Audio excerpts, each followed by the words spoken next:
दिन तथागत अपने शिष्यों को उपदेश दे रहे थे कि तभी एक शिष्य उठकर बोला, ते क्या हर दुख का निवारण किया जा सकता है?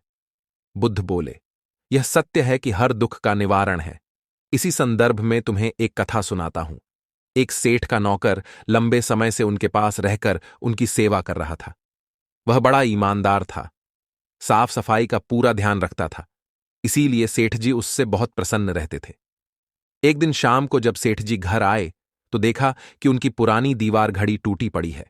उन्होंने नौकर को बुलाकर पूछा, यह घड़ी कैसे टूट गई? नौकर ने कहा, मालिक, मैं सफाई कर रहा था कि घड़ी हाथ से छूट गई और टूट गई। गलती मेरी है, आप मुझे क्षमा करें। सेठ तेज आवाज में बोले, क्षमा मांगने से क्या होता है? घड़ी बरसों से कमरे में लगी थी, कमरे की शोभा थी, और तुम्हें पता ही है यह मुझे कितनी प्रिय थी। डांटने के अलावा सेठ जी और कर भी क्या सकते थे, बहुत भरोसे का नौकर जो था।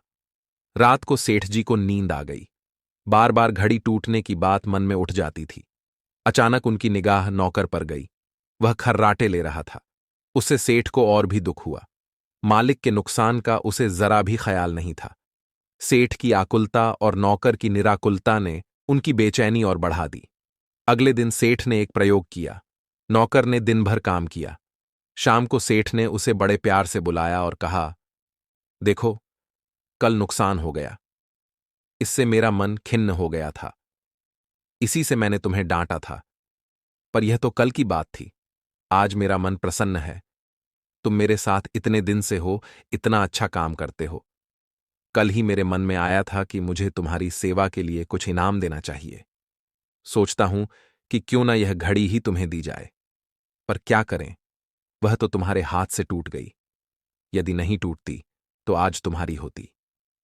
यह कहकर सेठ तो उस रात बड़े आनंद से सोया, पर नौकर सारी रात करवटें बदलता रहा।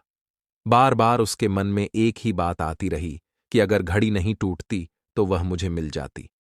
कथा सुनाकर बुद्ध बोले, अब शायद तुम समझ ही चुके होगे कि लोभ ही दुख का सबसे बड़ा कारण होता है। इसे त्याग कर ही हर दुख से मुक्ति पाई जा सकती है।